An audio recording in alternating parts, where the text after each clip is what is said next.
Hey everybody, Homeless McGee here with a One Piece Chapter 1011 review.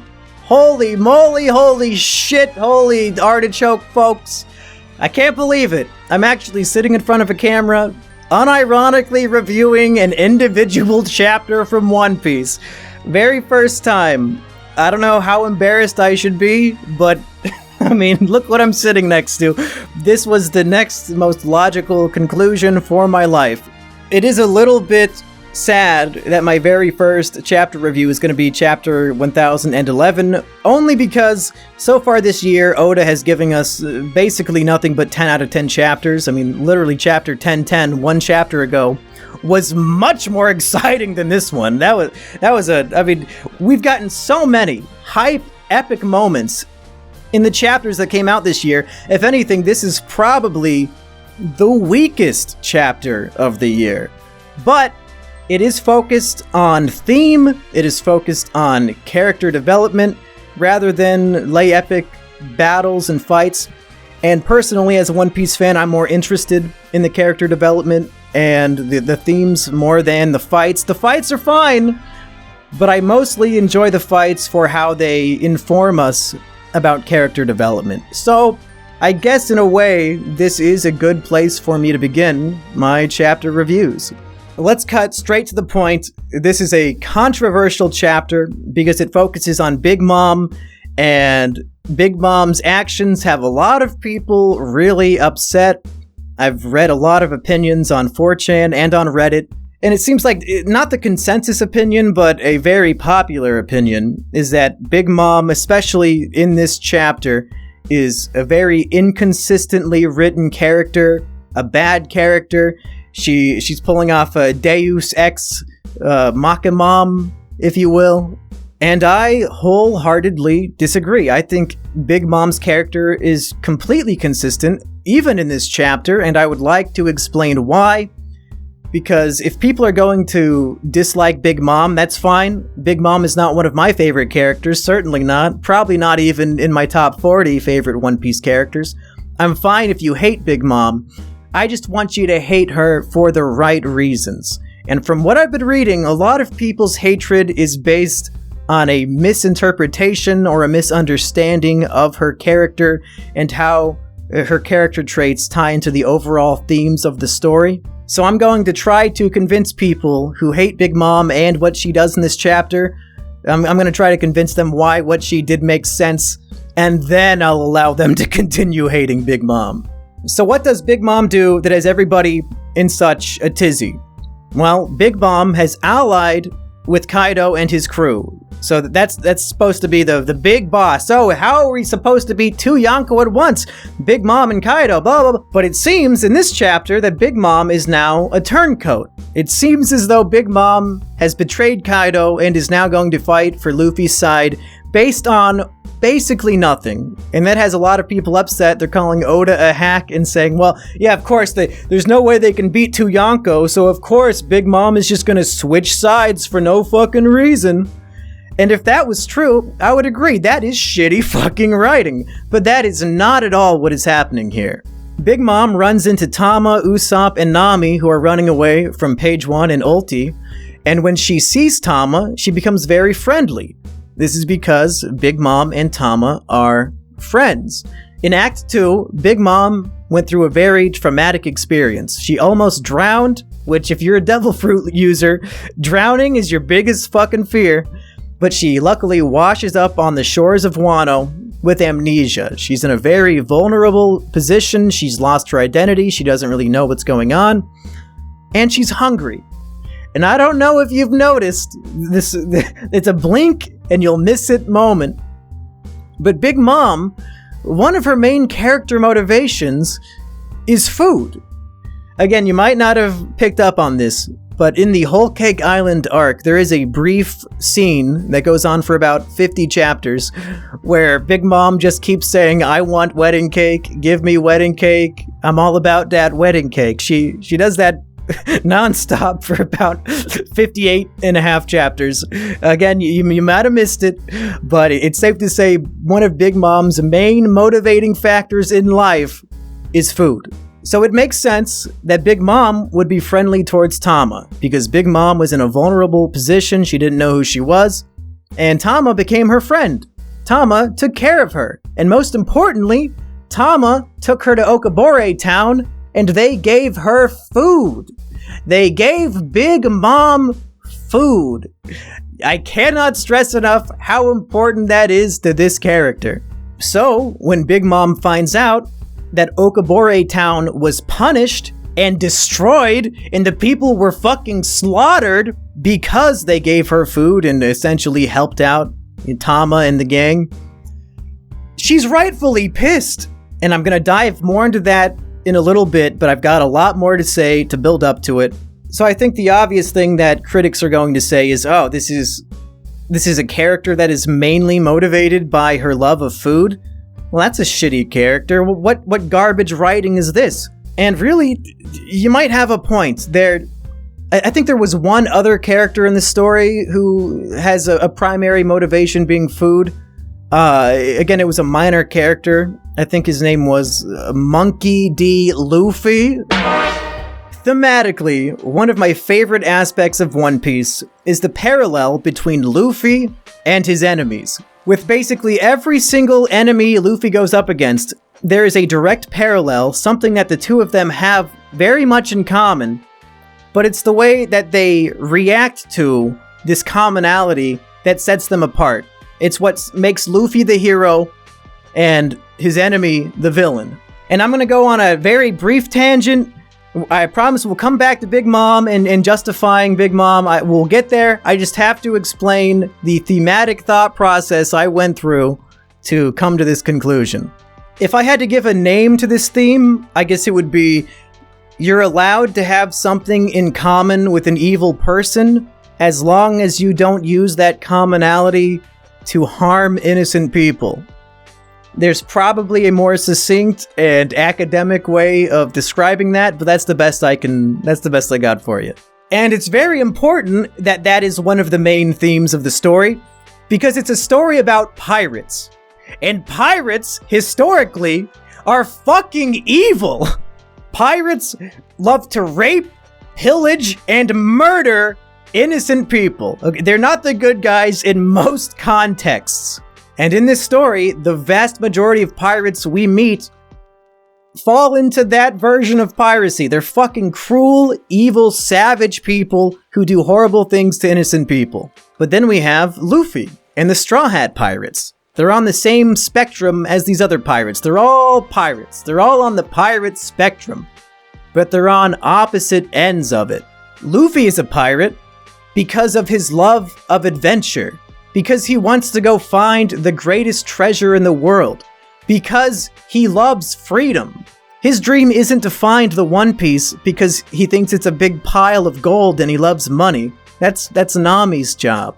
Luffy wants to find the One Piece and become the king of the pirates because that will make him the freest man on Earth. Luffy is a pirate because he loves adventure and he loves freedom. Whereas other characters are pirates because they love stealing treasure and murdering and raping and all that shit, okay? That's why this theme is so important. You would expect pirates to all be evil. That's what the Marines think. That's why Akainu, one of the most powerful Marine, probably one of the most powerful characters in the entire story, that's why he's wrong. Because he just assumes all pirates are evil. But Luffy is a pirate, and he's not evil. And he goes out of his way to defeat pirates who are doing evil and bad things. That's the point of this theme. You can't just throw a blanket statement over a group of people like that. You can't just say all pirates are evil. Luffy is a pirate, but it's what he does with his piracy that makes him a good person.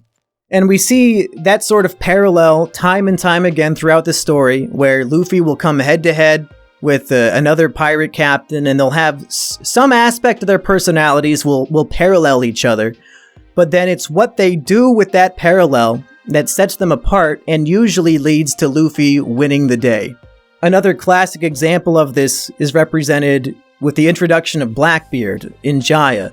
Luffy and Blackbeard are at the bar, and they order the same food and the same drink, okay? They're on the same the same spectrum. They order the same food, but one of them loves the food and the other one hates it. But then vice versa, one of them loves the drink and the other one hates it.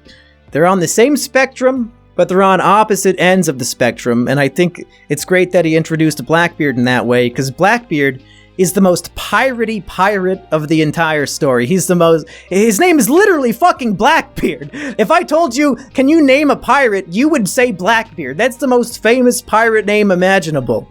So I think it's important that we establish early on that Luffy's greatest rival in the pirating world, Blackbeard, they're on the same spectrum. They're both pirates, but they're going to be doing their pirating and building their crew and how they treat people in exactly the opposite way, despite the fact that they're both pirates, they order the same food, they both believe in dreams. It's just the methods to their madness could not be more opposite. And that finally brings us back to Big Mom and Luffy and the parallel of food. Both of these characters are very often motivated primarily by their love of food. One of my favorite jokes from Usopp, who is my favorite character, that takes place, I think it was chapter 458 during Thriller Bark. At the end of the chapter, there's a scene where Luffy, Sanji, and Zoro are passed out, and the rest of the crew needs to wake them up to help save the day, but they won't wake up. They're yelling, "Oh, wake up, we need your help!" Nothing's happening.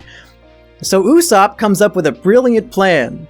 He yells at them, "Guys, look! There's a beautiful woman swordmaster and she's bringing us some meat!"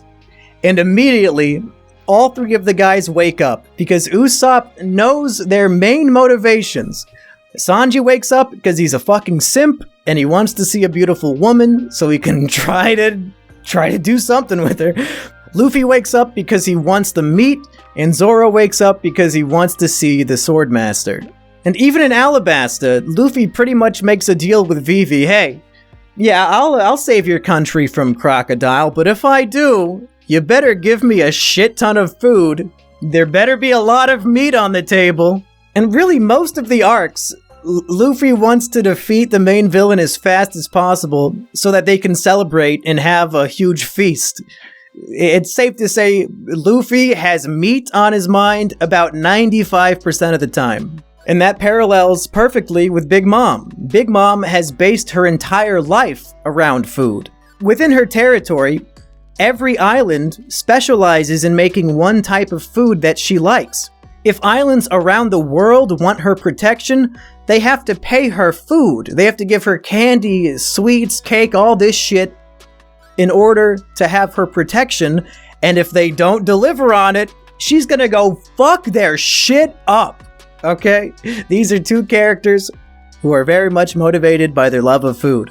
So we have this parallel. Luffy and Big Mom, they're opposing characters, but they have this one thing in common. And then the difference between how they, interact with this commonality is what teaches us about who they are as characters. Within the Whole Cake Island arc, Luffy is willing to literally starve to death. For the first time in the entire story, Luffy is willing to starve to death in order to get Sanji back. He says, "Sanji, you're making the wrong choice. I'm going to sit here and wait until I starve to death until you come back, because I'm not eating another bite of food unless you make it for me." Luffy proves that he values his friends over food. Despite the fact that food is a giant motivator, we still see that he cares about his friends even more. And then, not too long later, we get the same sort of scenario with Big Mom. Big Mom spent dozens of chapters talking about how excited she was to eat this wedding cake, but then the wedding cake gets fucking destroyed by Luffy, and she's pissed. And she loses her mind. She wants that wedding cake more than anything. That is her new goal in life. She wants to eat that delicious wedding cake, and she literally will murder her friends and family and the citizens that she's supposed to be protecting. She's fucking obliterating cities and murdering all these people because she wants to get the food. She wants the cake. That's a great parallel in my mind. Both of these characters, main motivation is food, but one of them is willing to literally starve to death just to get his friend back, whereas the other one will murder her own family to get the food she wants. That's the parallel. That's what makes this dichotomy, this juxtaposition of characters, interesting and fun. So it's established, Big Mom values food more than her own family. She was hungry and vulnerable in Act 2. Tama becomes her friend. Tama and the people of Okobore Town give her food. And Big Mom has shown many times that when people are nice to her, she's nice to them back. And when people treat her poorly, or they don't give her food, she'll treat them like shit and fucking obliterate them. So it's incredibly consistent that she would be very grateful towards Tama and the people of Okobore Town for taking care of her and giving her food when she was hungry. And it also makes sense that she would be pissed to find out that the people of that town got obliterated and had to suffer because of it. So yeah, she's gonna be pretty mad at Kaido and his crew. Does that mean she's going to switch sides and betray them completely? Fuck no! Are you kidding me? Do you guys have future sight hockey? Do you really think that's what's going to happen in the future chapters? You're fucking crazy. You're fucking crazy. And people might say, well, so why is Big Mom attacking Page 1? Page 1 specifically did not destroy Okobore Town. Why is she taking out her rage on him? And my reaction to that is, you people need to read a little bit slower. You are clearly going full Sonic the Hedgehog with your fucking speed reading. What happens? Literally, one panel before Big Mom punches Page 1. Page 1 is trying to fucking murder Tama. He's trying to murder Big Mom's friend who gave her food. Yeah, I think it's pretty safe to say Big Mom is going to stop him from doing that. And we even get some additional explanation from Prometheus that Big Mom also has her motherly instincts come out when she's interacting with children under the age of 10. So add that in too. We've got that, plus all the other shit that happened in Act 2. It makes perfect fucking sense that Big Mom would be kind to Tama and would want to protect her specifically from a giant dinosaur that is trying to eat her. Does that mean now she's on Luffy's side? Big Mom for Nakama, she's gonna be the next member of the crew? No. Are you guys even paying attention to the fucking story? It has been referenced many times ever since Punk Hazard that pirate alliances do not last. And that has been the running theme is, okay, Luffy is forming this big pirate alliance with Law and the samurai and the minks and the ninjas and all this shit. Surely it's going to fall apart. Pirate alliances don't last. Pirates are not loyal. And yet, Luffy, as a character, he inspires people to be loyal. He is so loyal himself to a fault, to the detriment of his own life. He is loyal to a fault and will do anything to save the people who are friends with him. And that inspires his allies to be loyal to him too. Again, it's the parallel. Luffy is not your standard average pirate. Every pirate alliance in history might have fallen through and failed, but Luffy is going to be the exception to the rule every single time. Big Mom and Kaido, on the other hand, their alliance is an alliance of necessity. It was just formed a few days ago, and they have a rich history together that we have not yet seen a flashback for, so we'll probably get a lot more explanation on their history coming up soon. But of course Big Mom is going to do what's best for her. You think she'll betray her what she wants to do to help Kaido? Not a fucking chance. Not a fucking chance. Big Mom will always do what's best for her, regardless of what anybody else, her friends, family, pirate alliances, doesn't matter. She's always going to be focused on what's best for her. So is she now on Luffy's side? No. She's not even on Nami and Usopp's side. She's on Tama's side and maybe Chopper and whoever else was there during that part of the story. Big Mom still fucking hates Luffy. I promise you, she's not on Luffy's side. She still wants to kill Luffy. It's completely unrelated to Tama in her mind, and why wouldn't it be? It's just in this specific instance, Big Mom is friends with Tama. Tama's being attacked. Big Mom protects Tama. If you honestly think Big Mom is now going to be on the side of the Alliance, you are fucking crazy. If I have to predict where Big Mom's story is going from here, I would say she's going to eventually see that Kaido and his crew are losing this fight. And do you really think Big Mom is willing to go down with the ship? I don't think so. I think once it's clear that the Beast Pirates are outmatched and Kaido somehow gets defeated, whether Luffy's really going to do it or not, I don't know for sure. But as it was hinted at, I think in chapter 999, Big Mom has her eyes open looking for Kaido's poneglyph. We know that Big Mom wants to find all of the poneglyphs and she wants to find the One Piece. They said that very explicitly. And I don't think she gives a shit whether or not Kaido is there with her. I think once it's clear that Kaido is losing this fight, Big Mom is going to find and steal his poneglyph and most likely kidnap Nico Robin in the process. She was very specific earlier on in this arc that she has her eyes on Nico Robin since Nico Robin can read the poneglyphs. So that's what I think. There's not a fucking chance in hell Big Mom is going to side with the Alliance. She's going to get out while she still can after the raid ends in a success, because I feel like the raid is going to be successful at this point.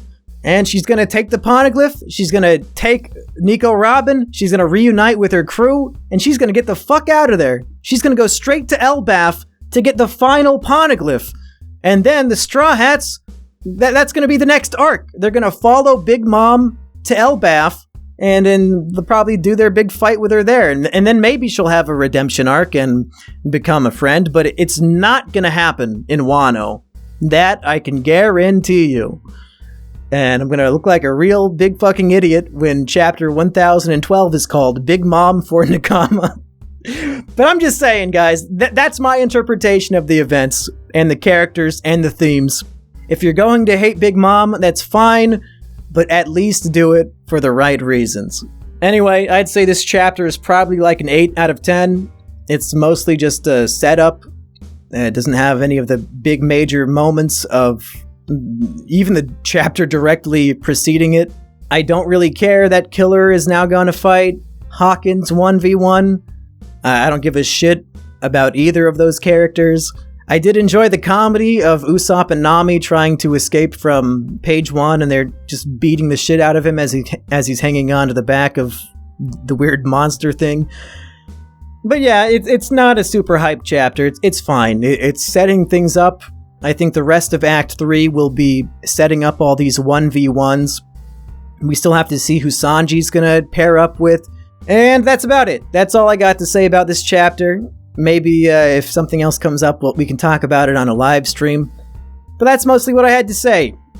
Big Mom is not poorly written. It's okay to dislike her, but dislike her based on what actually is happening in the story and not based on your headcanon. Okay, bye.